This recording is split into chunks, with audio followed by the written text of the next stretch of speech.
Halo semuanya. Assalamualaikum warahmatullahi wabarakatuh.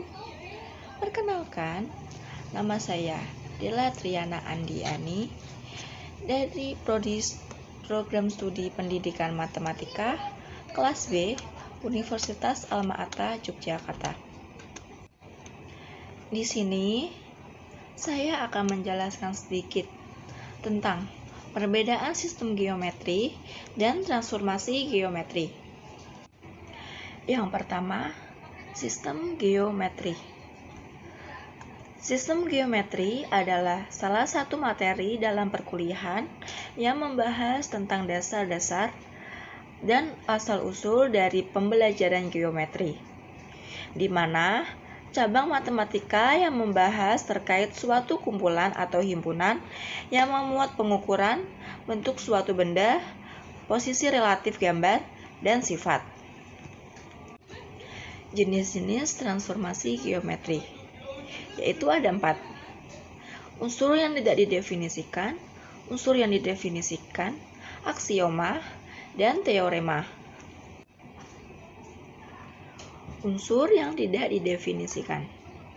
Unsur yang tidak didefinisikan atau pengertian pangkal adalah konsep primitif yang mudah dipahami dan sulit dibuat definisinya. Dalam geometri, unsur yang tidak didefinisikan meliputi titik, garis, dan bidang.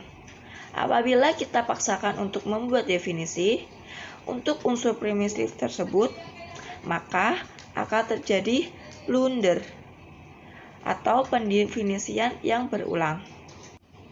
Beberapa unsur yang tidak didefinisikan. Titik.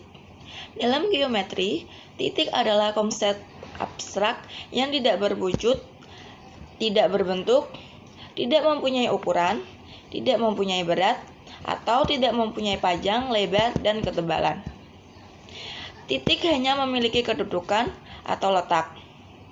Titik adalah ide atau gagasan abstrak yang hanya ada dalam benak orang yang memikirkannya.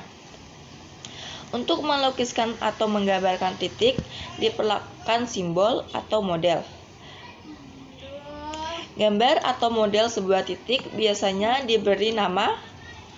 Nama untuk sebuah titik umumnya menggunakan huruf kapital yang diletakkan di dekat titik tersebut. Misalnya seperti contoh di bawah ini adalah titik A, titik P, dan titik Z.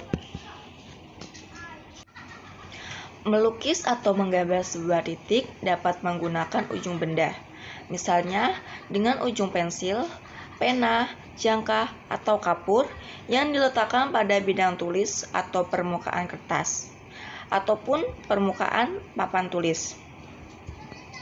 Apabila ada menekan ujung pensil pada permukaan kertas, maka nokta hitam yang membekas pada permukaan kertas tersebut adalah titik. Selanjutnya adalah garis.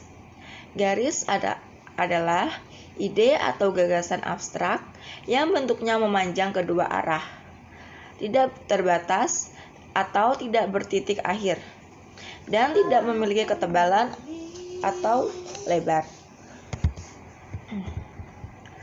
Menggambar model garis biasanya dapat dilakukan dengan membuat goresan alat tulis pada bidang tulis, kertas, atau papan tulis yang menggunakan dengan bentuk yang lurus. Model garis diberi tanda anak panah pada kedua ujungnya yang menandakan bahwa garis tersebut memanjang kedua arah atau tidak mempunyai titik akhir, seperti contoh di bawah ini. Kemudian bidang. Bidang diartikan sebagai permukaan yang rata, meluas ke segala arah dengan tidak terbatas, memiliki panjang dan lebar, tetapi tidak memiliki ketebalan. Model bidang biasanya digambarkan oleh bagian dari benda, misalnya bagian permukaan kaca, permukaan daun pintu, lembaran kertas, atau dinding tembok kelas yang rata. Memberi nama sebuah bidang dapat menggunakan sebuah huruf kecil atau huruf-huruf Yunani seperti alfa, beta, gamma yang diletakkan di daerah dalam bidang tersebut. atau menggunakan huruf-huruf besar yang disimpan di titik-titik sudut bidang tersebut. Berikut adalah cara memberi nama sebuah bidang. Unsur yang didefinisikan. Unsur-unsur yang didefinisikan adalah konsep yang mempunyai definisi atau batasan, sehingga dengan definisi konsep-konsep tersebut menjadi jelas, tidak ambigu, atau tidak bermakna ganda. Syarat sebuah definisi adalah harus singkat, padat, dan jelas, dan tidak mengandung pengertian ganda. Unsur yang didefinisikan adalah konsep-konsep yang dikembangkan dari unsur yang tidak didefinisikan. Beberapa unsur yang didefinisikan. Untuk yang pertama adalah lingkaran. Lingkaran adalah bangun datar yang terbentuk dari himpunan titik-titik yang berjarak sama dari sebuah titik tertentu. Untuk yang kedua adalah segitiga. Segitiga adalah bangun datar yang dibentuk oleh 3 garis lurus yang saling berpotongan. Yang terakhir adalah sudut. Sudut adalah kumpulan titik yang merupakan gabungan dari 2 sinar garis yang mempunyai titik pangkal yang berserikat, tetapi tidak terletak pada garis yang sama, seperti split blind red. Mud is actually a cold place. It's full of iron oxide dust. Aksioma atau postulat. Aksioma adalah anggapan dasar yang disepakati benar tanpa harus dibuktikan. Yang termasuk ke dalam aksioma adalah suatu atau konsep yang secara logika dapat diterima kebenarannya tanpa harus dibuktikan.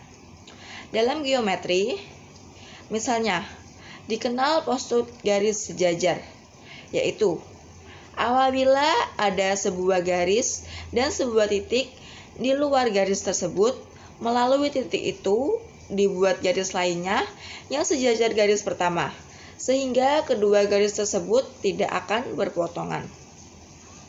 Terakhir adalah teorema. Teorema adalah anggapan sementara yang harus dibuktikan kebenarannya melalui serangkaian pembuktian deduktif. Pembuktian teorema dalam matematika keberlakuannya harus secara umum. Tidak berlaku hanya untuk beberapa kasus. Seperti contoh, misalnya teorema Pythagoras yang menyatakan bahwa dalam sebuah segitiga siku-siku berlaku jumlah kuadrat siku-siku sama dengan kuadrat sisi miringnya. Yang kedua, transformasi geometri. Transformasi geometri adalah suatu perubahan posisi atau ukuran pada titik, garis, atau bidang. Misalnya posisi awal X, Y. Ketika mengalami transformasi posisinya menjadi X aksen, Y aksen. Jenis-jenis transformasi geometri ada 4. Translasi, refleksi, rotasi, dan dilatasi. Translasi. Translasi memiliki makna pergeseran atau perpindahan. Contoh, penggunaan translasi dalam kehidupan yaitu posisi duduk siswa di kelas yang berpindah setiap periode tertentu, permainan catur, gerakan pada paskibraka, dan lain sebagainya. Translasi pada transformasi geometri adalah perpindahan dengan cara menggeser suatu benda, biasanya berupa titik, kurva, bangun datar, dan lain sebagainya, menurut jarak dan arah tertentu. Misalkan, kita ingin memindahkan suatu titik dari posisi A ke posisi B. Terjadi pergeseran sejauh A, suatu satuan ke arah horizontal, dan sejauh B satuan ke arah vertikal. Selanjutnya adalah refleksi. Refleksi atau pencerminan merupakan salah satu jenis dari transformasi geometri. Dalam transformasi geometri, bangun atau benda yang kita refleksikan berupa titik, kurva, dan bangun datar atau ruang. Sementara yang menjadi cermin di sini adalah sebuah garis. Refleksi atau pencerminan merupakan transformasi yang memindahkan setiap titik pada suatu bidang dengan menggunakan sifat bayangan cermin. Dari titik-titik yang dipindahkan,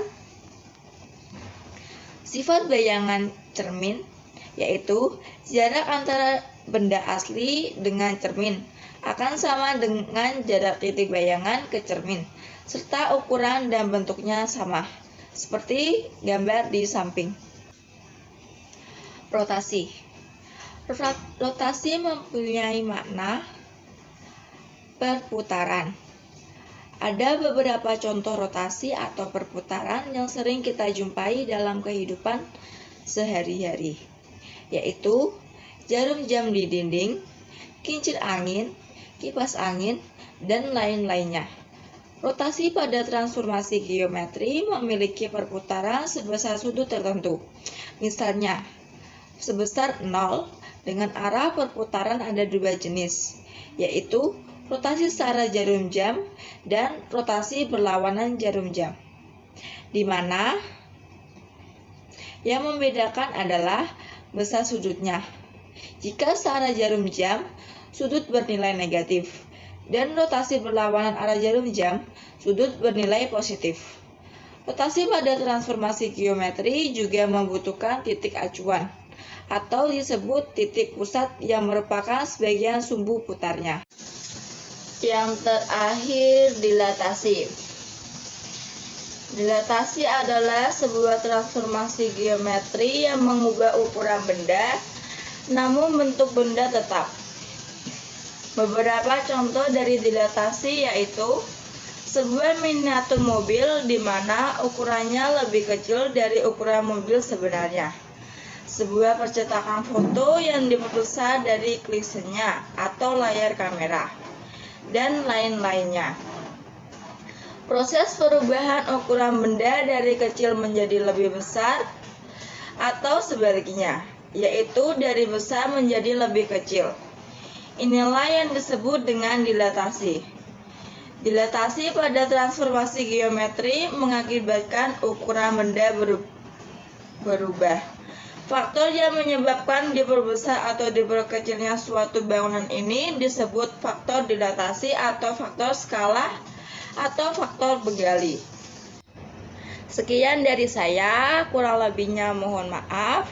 Wassalamualaikum warahmatullahi wabarakatuh.